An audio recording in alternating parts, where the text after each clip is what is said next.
बिस्मिल्लाहिर्रहमानिर्रहीम। आज मैथमेटिक्स में हमारा जो टॉपिक है वो है loss of exponent for real number.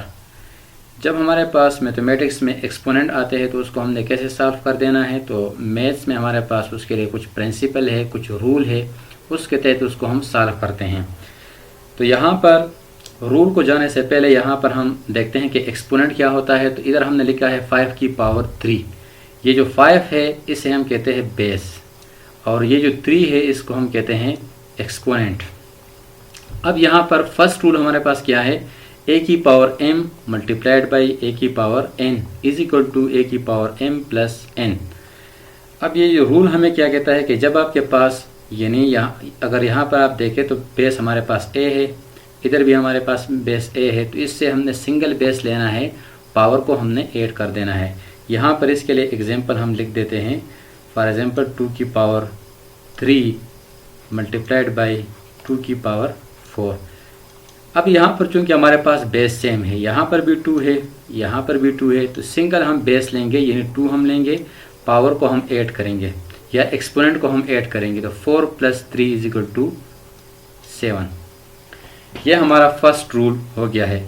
अब अगर हमारे पास 3 नंबर आ जाए, मसलन इधर है मेरे पास 3 की पावर 1 मल्टीप्लाइड बाई 3 की पावर 2 मल्टीप्लाइड बाई 3 की पावर 4 इज इक्वल टू, यहाँ पर भी हमारे पास तीनों बेस सेम है, तो इससे हम सिंगल बेस लेंगे यानी 3 लेंगे, पावर को हम ऐड करेंगे तो 4 प्लस 2 6 हुए और प्लस 1, तो ये मेरे पास आ गया है 7। तो फर्स्ट रूल हमारा जो है वो क्लियर हो गया है।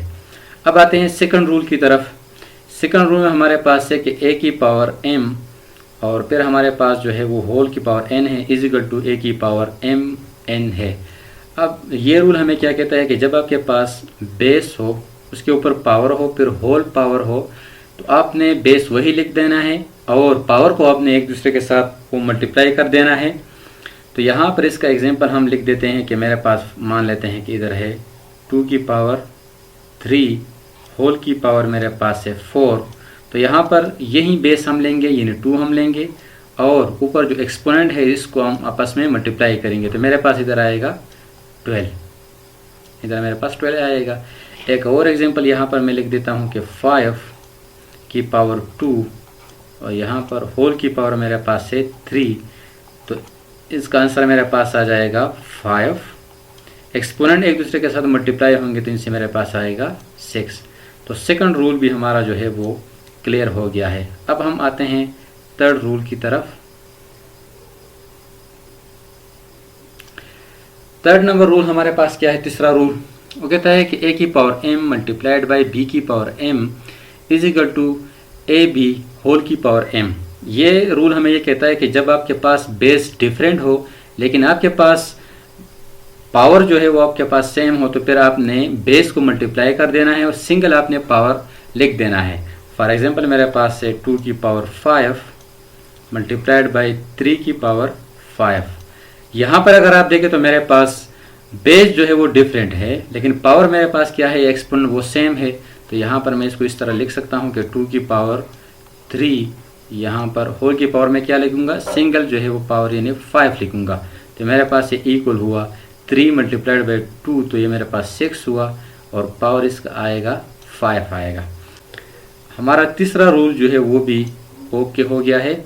अब हम आते हैं रूल नंबर 4 की तरफ। रूल नंबर 4 हमें क्या कहता है, a की power m divide by a की power n is equal to a की पावर m माइनस n। जब आपके पास यानी 2 बेसिस हो, बेसिस आपके पास सेम हो और वो डिवीजन में हो, तो आपने उसको एक्सपोनेंट को क्या कर देना है, सब्ट्रैक्ट कर देना है।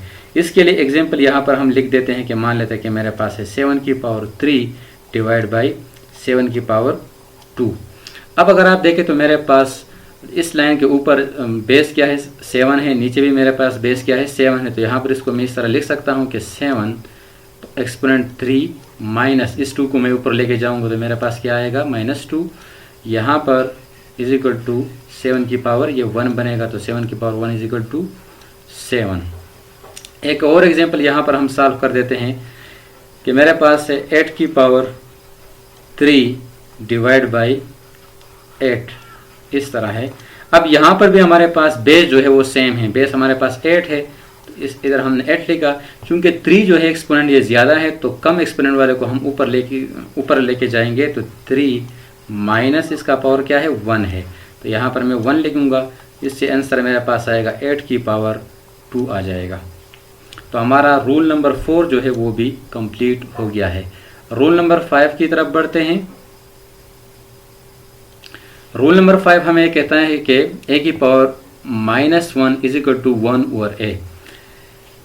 ये रूल क्या कहता है कि जब आपके पास बेस हो, जब मान लेते हैं कि मेरे पास 2 है, उसके ऊपर पावर जो है नेगेटिव है, मसलन -1 है, तो इसको आपने कैसे सॉल्व कर देना है, यहाँ पर आपने 1 लिखना है और बेस को नीचे आपने लिख देना है इस तरह 1 ओवर 2, ये मेरे पास आ गया है। इसी तरह एक और एग्जांपल इधर मैं लिख देता हूँ कि मान लेते हैं कि मेरे पास है 5 की पावर -3, तो ये मेरे पास इक्वल है 1 ओवर 5 की पावर 3। ये क्लियर हो गया है। एक और एग्जांपल इधर मैं लिख देता हूँ कि मान लेते हैं कि मेरे पास है a की पावर -7, तो ये मेरे पास इक्वल होगा 1 ओवर a की पावर 7 के इक्वल आ जाएगा। तो रूल नंबर 5 भी हमारा क्लियर हो गया है। 6 नंबर रूल हमारे ये कहता है कि a की power nought is equal to 1, यानी जब आपके पास बेस तो उसका पावर 0 हो जाए तो वो हमारे पास 1 के इक्वल आता है। यहाँ पर मेरे पास मैं इधर लिखता हूँ कि 2 की पावर 0, ये मेरे पास किसके इक्वल आएगा 1 के इक्वल आएगा। 5 की पावर 0 मेरे पास 1 के इक्वल आएगा। अब अगर मैं इधर लिख दूँ 100 की पावर 0, तो ये किसके इक्वल आएगा 1। यहाँ पर मैं लिख देता हूँ 1000 का पावर 0, तो ये मेरे पास किसके इक्वल आएगा 1 के इक्वल आएगा।